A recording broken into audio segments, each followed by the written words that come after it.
Lau, Aris, happy birthday, Diego, Roel. I must tell you that long before God created the sun, the moon, and the stars, and long before God created the mountains and the hills, God already knew that the water will be high. There will be high tide on the day you will be ordained deacons. Never mind the high tide. Never mind the pandemic preventing you from inviting other guests. Never mind the face shields. Never mind these things. Because only one thing is important. The Lord is here and the Lord is calling you. And as important as the Lord's presence and the Lord's call is, you are here and you are saying yes to God. That's all that matters. You now belong to the Lord, and the Lord embraces you as His own.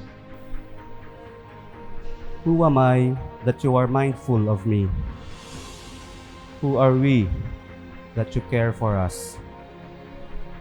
Following the words of David in Psalm 8, I throw these very questions at God right now.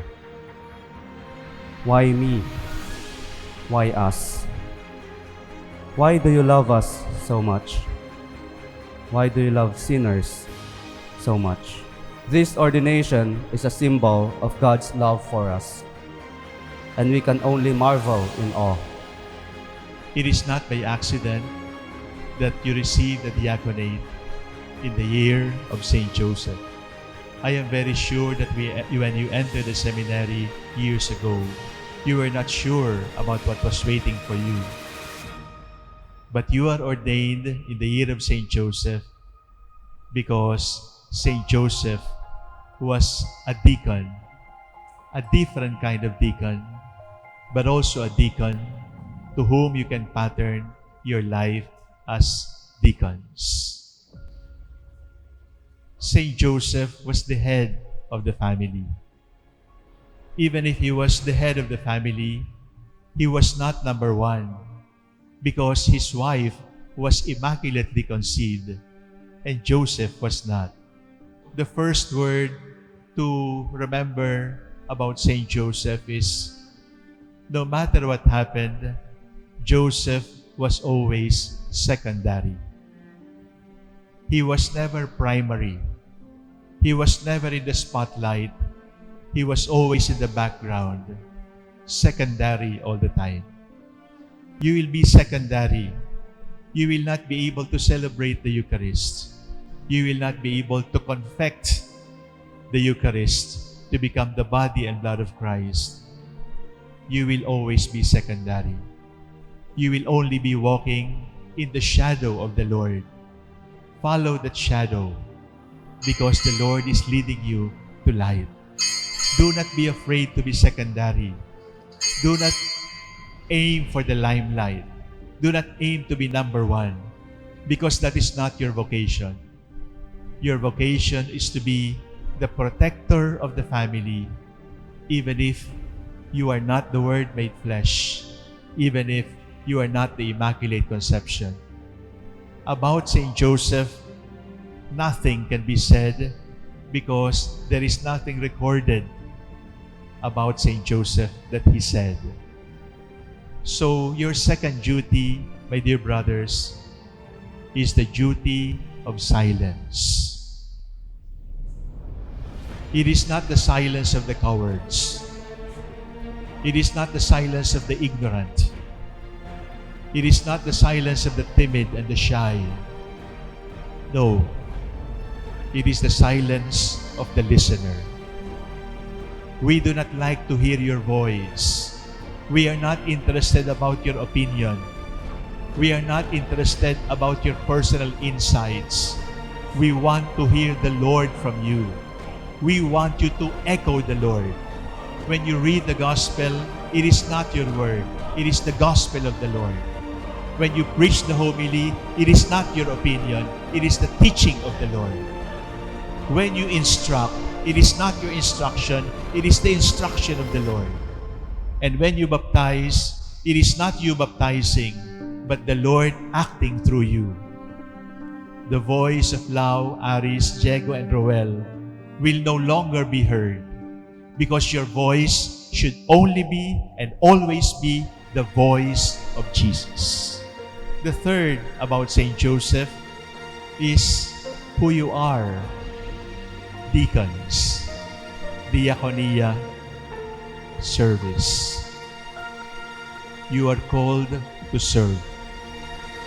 You are not slaves. You are not just duty-bound. You are love-bound. You are serving in freedom. You are serving because you love, and that love is overflowing. That is why service will be overflowing in your life.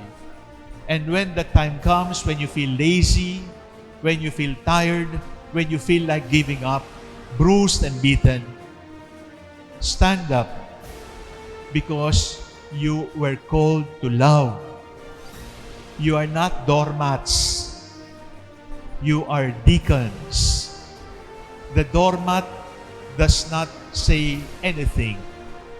The doormat endures everything, and we do not say thank you to the doormat. But you are servants. You are free to serve or not to serve, and you choose to serve. My dear brothers, Saint Joseph was not ordained a deacon. Maybe from a certain perspective, you might even say, you are more blessed than him.